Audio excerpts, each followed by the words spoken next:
It's fitting that this was Dolly Parton's final post to social media before her death on August 25th, 2026.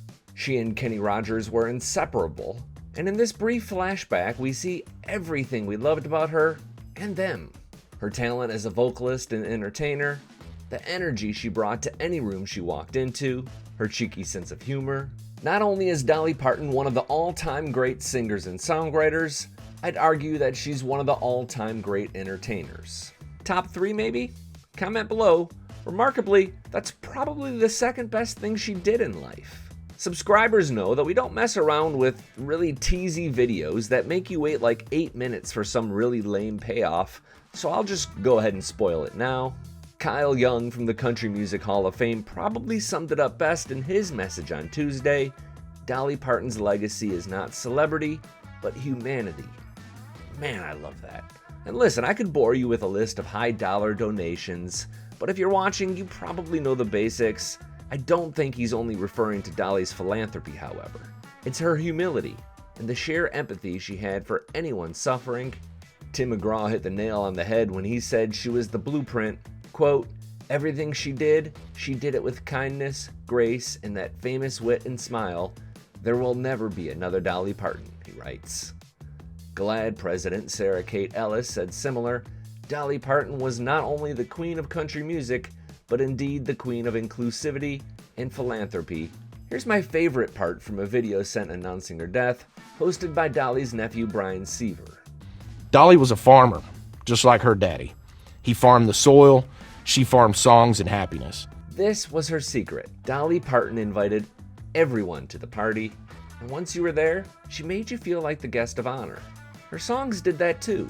Isn't the beauty of 9 to 5 and Jolene and how she sees you and me? Oh, but I can easily understand how you could easily take my man, but you don't know what he means to me. Jolene is perhaps Parton's most well-known song, and maybe it's even her best song, but you tell me. We actually had it at number 3 on our list, just ahead of Islands in the Stream and Coat of Many Colors, and just behind 9 to 5 and I Will Always Love You. Mind if I go a little deeper? This song has always had a special place in my heart.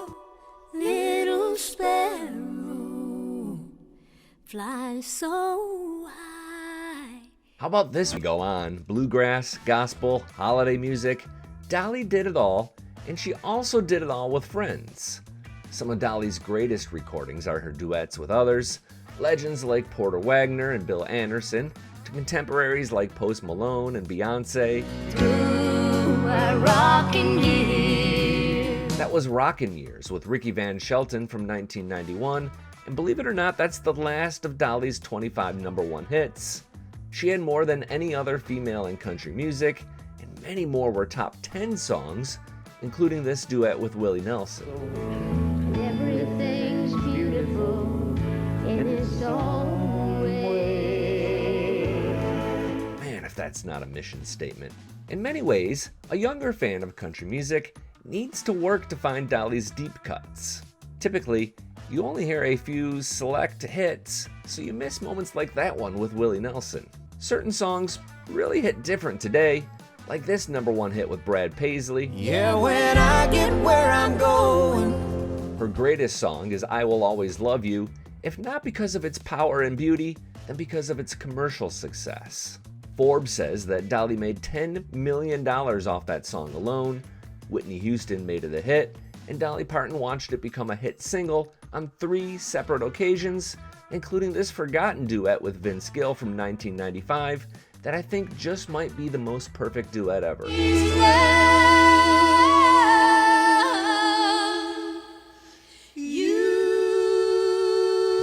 think we really need to put Dolly Parton on the Mount Rushmore of country music.